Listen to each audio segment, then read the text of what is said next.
Hey everyone, my colleague Anthony Carrillo of Ants Rants here at Zenny62 on YouTube and Zenny62 Media just uploaded a searing video expressing his displeasure with the decision that ESPN and the ESPYs committee made to give Caitlyn Jenner, the person once known as Bruce Jenner, the Courage Award for the 2015 ESPYs.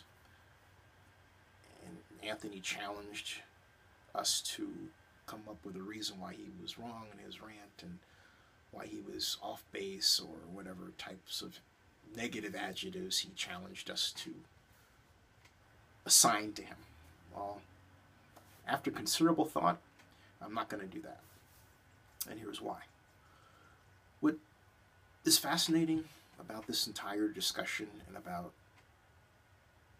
Caitlyn Jenner and the reaction to Caitlyn Jenner and the millions of Twitter followers, many of which were engineered by the actions of Kim Kardashian, Caitlyn Jenner's stepdaughter, is that, for me, someone deciding to change their sex is nothing new.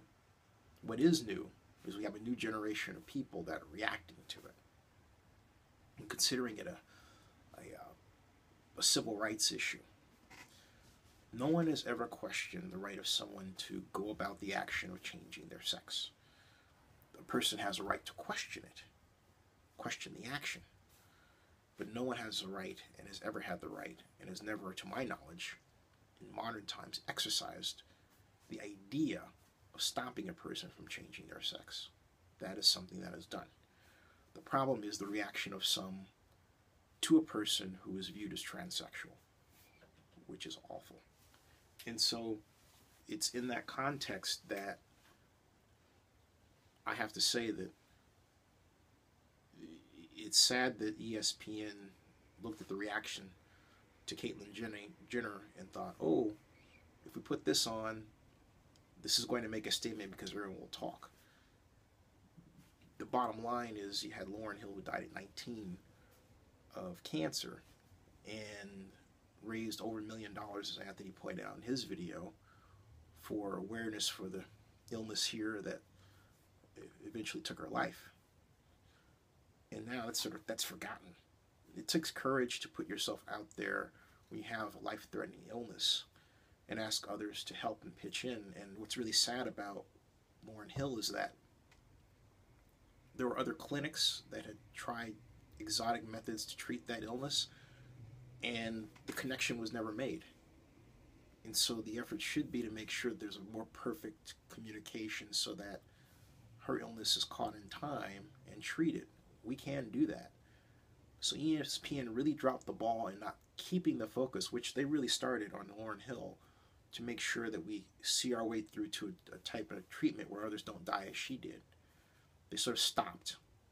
And so it's irresponsible media. It's irresponsible media when you have a platform like that and you don't use it effectively. So I'm not rantingly angry about it like Anthony is, but it does serve to be noticed. I mean, again, I said this sort of thing of changing sex is nothing new. When I was trying to bring the Super Bowl to Oakland, there was a Mark Chapdelaine who had just changed to Marsha Chapdelaine, who was the director of the San Mateo County Convention and Visitors Bureau, and I needed hotels for the Super Bowl. And I remember going to the meeting, and I walked in, I sat down, and there was this big translucent wall, and I waited, and I remember thinking, the person on the other side of that's coming in this direction is big, and they have a woman's hair, and the person came around and thought, well, that's obviously a person who used to be a man, but it's a woman. Okay, big deal. And I went on, and I got my hotel rooms. I was there for business. When you are about something, you don't care. And that person, went on with their journey in life and traveled the world, and great for that person. But is that something that's life-changing for humanity? No, it's not. Dr. Renee Richards did it before Marsha Chapdelaine did it. Changed her sex to be, because I thought she was going to win more tennis games. Didn't work out that way. So what? But is it a courage award? No, it's not. So while I'm not rantingly angry about it like Anthony is, I do agree it was absolutely, it's not a good thing to do. And that's it.